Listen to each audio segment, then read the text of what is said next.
চীনে হয়ে গেল অভিনব এক প্রদর্শনী। নাম তার এরা অফ আগলিস হ্যাজ অ্যারাইভড বা কিম্বুদ সৌন্দর্যের যুগ এসে গেছে। প্রদর্শিত হয়েছে অদ্ভুত, হাস্যকর আর অপ্রচলিত পণ্য, যেগুলো চীনের অনলাইন বাজারে জনপ্রিয় হয়ে উঠেছে। আফসানা নীলার ডেস্ক রিপোর্ট।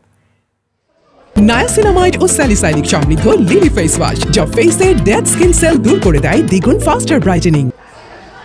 আগলিস হ্যাজ অ্যারাইভড, কিম্বুদ সৌন্দর্যের যুগে এ নামে চীনের হাজং শহরে অভিনব প্রতিযোগিতা। প্রদর্শিত হয় কিম্বুদ সব পণ্য, যার মধ্যে ছিল বাঁধাকপির পাতার মতো দেখতে স্যান্ডেল, অদ্ভুত আকৃতির বিড়ালের বালিশ সহ সাধারণত দেখতে পাওয়া যায় না এমন সব জিনিসপত্র। প্রদর্শনীতে প্রতিদিন ৩,০০০-এরও বেশি দর্শক ভিড় করেছেন। আমি মনে করি সৃজনশীলতা প্রকাশের অনেক উপায় আছে, তা সুন্দর আর কুৎসিত যাই হোক, তাই বাচ্চাদের এই ধরনের মুক্তমনা চিন্তা ভাবনা দেখাতে নিয়ে এসেছি।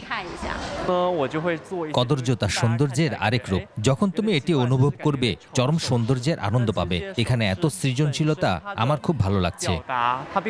প্রদর্শনী প্রকল্প প্রধান ইউ হু জানান, ২০২০ সাল থেকে এখন পর্যন্ত এই ধরনের অদ্ভুত সব পণ্য বিক্রি হয়ে গেছে প্রায় 10 কোটি ইউয়ানেরও বেশি, যা প্রায় $13.94 মিলিয়ন। বর্তমানে এ খাতের বিক্রি দ্বিগুণ কিংবা 3 গুণ হারে বাড়ছে বলেও তিনি দাবি করেন।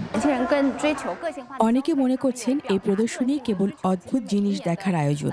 আসলে শুধু তা নয়, বরং এটি সৌন্দর্যের সংজ্ঞা নিয়ে নতুন করে ভাবার সুযোগ। আমি বিশ্বাস করি সৌন্দর্য হলো শৃঙ্খলা, কুৎসিত হলো স্বাধীনতা। প্রদর্শনীর আয়োজন করে আলিবাবা মালিকানাধীন ই কমার্স জায়ান্ট টাওবাও। প্রথমবারের মতো এ আয়োজনে ছিল ৩০০টিরও বেশি পণ্য, যেগুলো টাওবাওয়ের বার্ষিক আগলি স্টাফ কম্পিটিশন বা আগলিস অ্যাওয়ার্ডস এ বিজয়ী কিংবা মনোনীত হয়েছে।